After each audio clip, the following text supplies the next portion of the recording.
All right, welcome back to the stream. Welcome back to another video. Today we're going to talk about this report I found from Cox Automotive that goes over 2022 year-end sales. And spoiler alert, Tesla has gained some market share, and it's pretty interesting to take a look at some of the other OEMs out there and the manufacturers and how they did in 2022. Of course, 2022 was probably a very challenging year for most with production, material costs, all that stuff, production delays and inventory. But it is interesting to take a look at some of the higher level stats and to see, of course, to answer the question, does Tesla have a demand problem? I mean, basically not, but this year is also going to be really challenging as well. Inventory is starting to spike up a little bit for Tesla. So, we've been talking a lot about what Tesla should probably do or what they could do. So we'll get into that as well. But before we get into that, let's roll that intro real quick.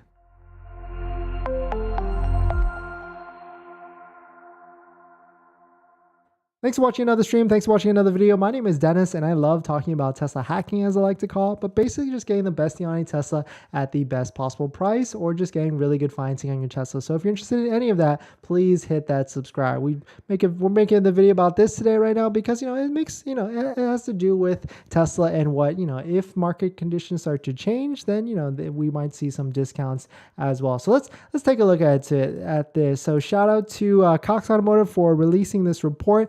It's Cox Automotive forecast U.S. auto sales expected to finish 2022 down 8% year over year as GM reclaims top spot. Honda and Nissan fall significantly. So just scrolling down to the data right here, we can see some of the sales forecasts for the different segments of the vehicles out there. So like midsize versus compact, compact SUV versus pickup truck and midsize. But this is where it gets pretty interesting. So down here, we can take a look at, the full year of 2022 of the vehicle sales.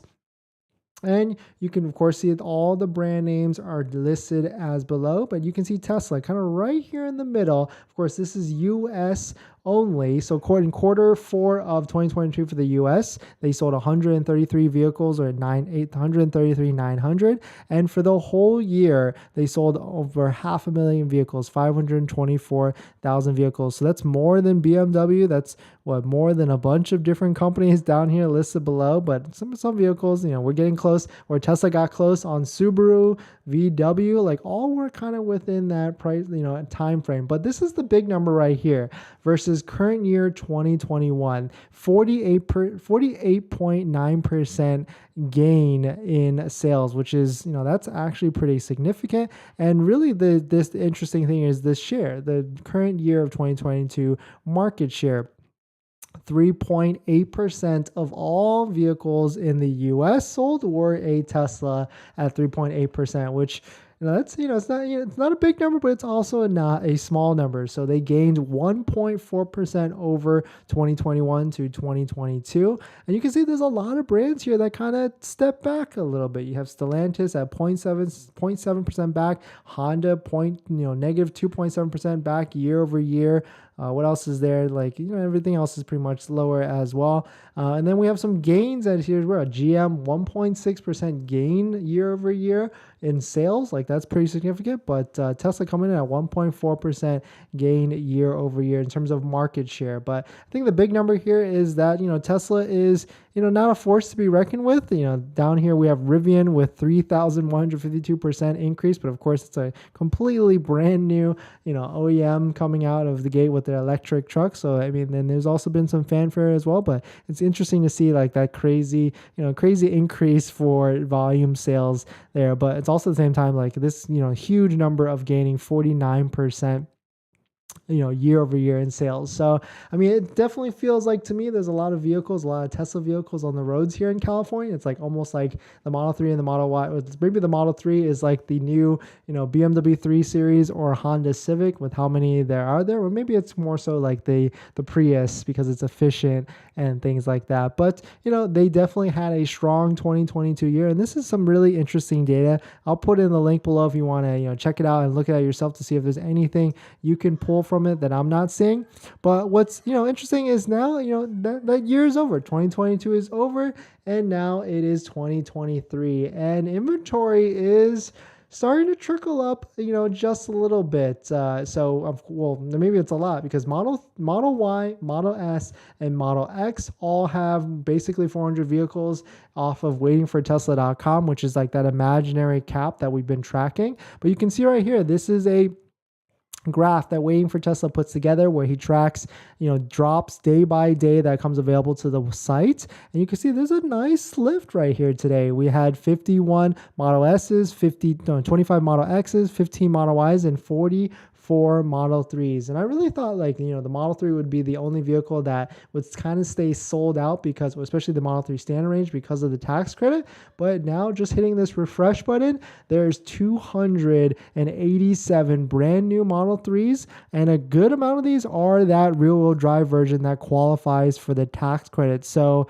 Tesla is probably going to be forced to do something. If we filter it down to just the rear-wheel drive standard range version, there's 81 available for sale. So I've made some polls on the channel just to see, here's the one I just did an hour ago, which, of course, is probably going to be an overwhelming yes. But the question was, would you buy a Tesla Model 3 long range or Model Y standard range if Tesla lowered the price to under $55K and it qualified for the $7,500 tax credit? And 64%, over 50% said yes, but 16% still said it needs to be lower. 3% said never. 8% I would still need to get good financing, and of course 9% just wanted to see the results. So, it's definitely some interesting, shaky time right now. We are 9 days into the year right now. We still haven't heard if Tesla has, responded to the IRS tax credit stuff. And of course, there has been no price changes in the U.S. So, we're just waiting and seeing. We're patient. We want to see what's going to happen in the next few weeks.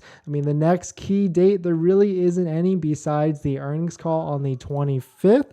So hopefully we get some more, information there. But Tesla needs to make a move, I would say so soon, because I can't imagine people buying Teslas these days unless they have no idea what's going on with the tax credit or anything like that. So yeah, the next earnings call is January 25th that we can talk. And hopefully, they're going to get grilled, I think, a lot about the $7,500 discount that happened in December. Is it coming back, or are they going to do price changes? They're going to get asked a lot of questions about guidance and what is going to be the strategy moving toward this next year, because it definitely seems like the other markets are feeling the pressure, and especially the Asian markets, and that's probably going to happen. That pressure is going to trickle to the US and other markets as well. So definitely some pretty interesting stuff. The recap here is, that Tesla is up, they're gaining. There really isn't a demand problem, but that's 2022, and 2022 is over now. We're now into 2023, and vehicle sales happen in a month-to-month cadence or even quarter-to-quarter cadence. So